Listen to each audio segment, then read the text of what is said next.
Dr. James Perloff. He's the author of The Shadows of Power, an expose of private influence on American foreign policy that sold over 100,000 copies, and 2 books about the evidence against Darwin's theory of evolution, including Tornadoes in a Junkyard. He wrote for the New American Magazine for nearly 3 decades and is a regular contributor to HenryMacau.com.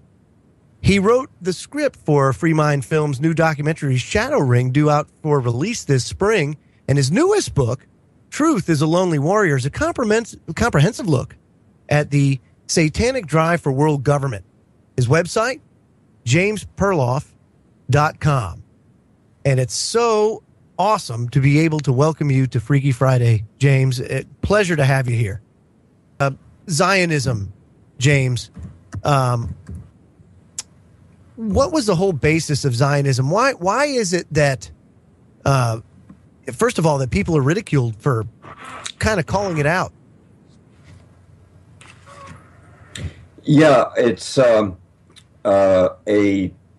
subject that I reserved actually for chapter 18, because I try to walk people up the hill gradiently, because this is one of those things that it's been taught to people that it's a hoax, the protocols of the learned elder Zion, to such a degree. I certainly thought that myself until I decided to investigate for myself, and then I saw that everything this book was predicting came true. And the reason they don't want you to look at it is because they don't want you to figure out that it is a blueprint for their plan of control. But yeah, people have been inundated, and I'm a Christian, but the Christian community, unfortunately, has been taught this idea very deliberately that the modern Zionist movement, reestablishing the modern state of Israel, is the equivalent of the biblical Israel, and therefore we must have some sort of allegiance to Israel. We're taught, we owe the Old Testament to them,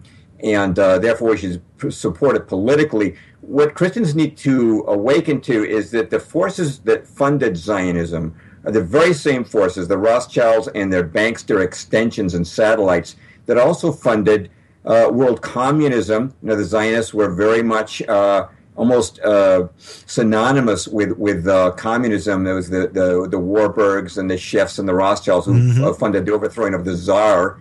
And they also have been the same people that have been funding the world government, going back to the UN and League of Nations and even before that. So the things that Christians recognize as bad, namely a police state, world order, and communism, were funded by these same people. And they need to take a second look at Israel, and they need to look at Israel's role in the various false flags. Perhaps the most egregious one, and one that you can, I think, grab people's attention with, is the attack on the USS Liberty, which the Israelis undertook with unmarked planes, hoping to get us into the Six-Day War on their side.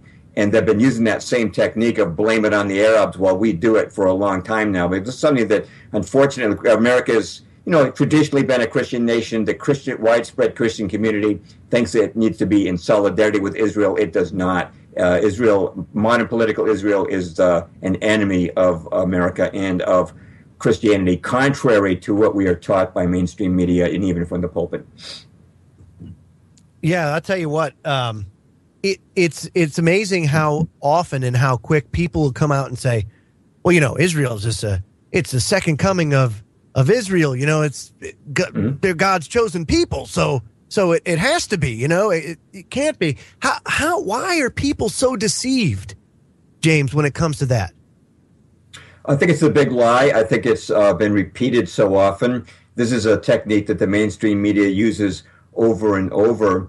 And as you know, we have mainstream media being 90% of it is owned by just 6 gigantic corporations, which, of course, we can quickly name. They're Time Warner, Walt Disney, Viacom, News Corp, CBS, and NBC Universal.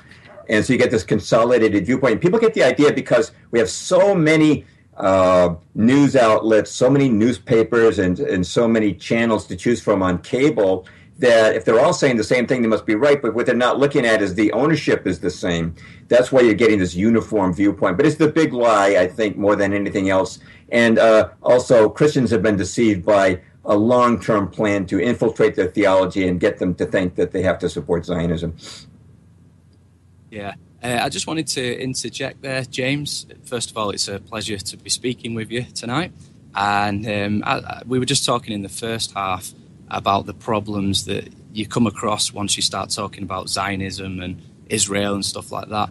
And one of the problems I found is, like the white supremacist movement, National Socialists, who know a lot about Zionists and Israel, but unfortunately they still fall into that same supremacist ideology, which is basically Zionism. It's like two sides of the same coin. I don't know if you could agree, but it seems to me that Zionism is nothing but supremacist Jewish National Socialism.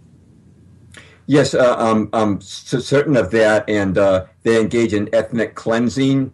For a long time, they forbid intermarriage in modern Israel, which, in Germany, if you weren't allowed to marry a Jew, that would be considered racism, but it was supposed to be okay for the Zionists to do that. Oh, very interesting. I didn't know that. Something else that I learned from other hosts on your network, Truth Frequency Radio, and as I look into it, I do believe it's true that when you get a really rabid white supremacist, someone who screams "kill all the Jews,"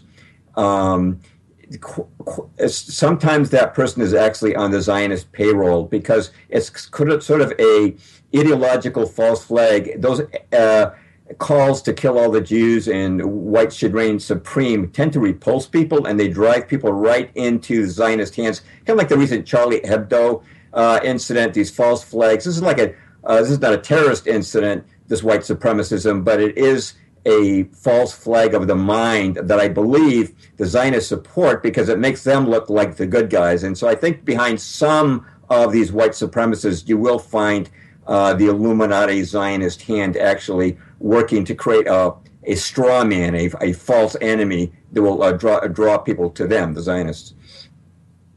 Wow, very good. Now,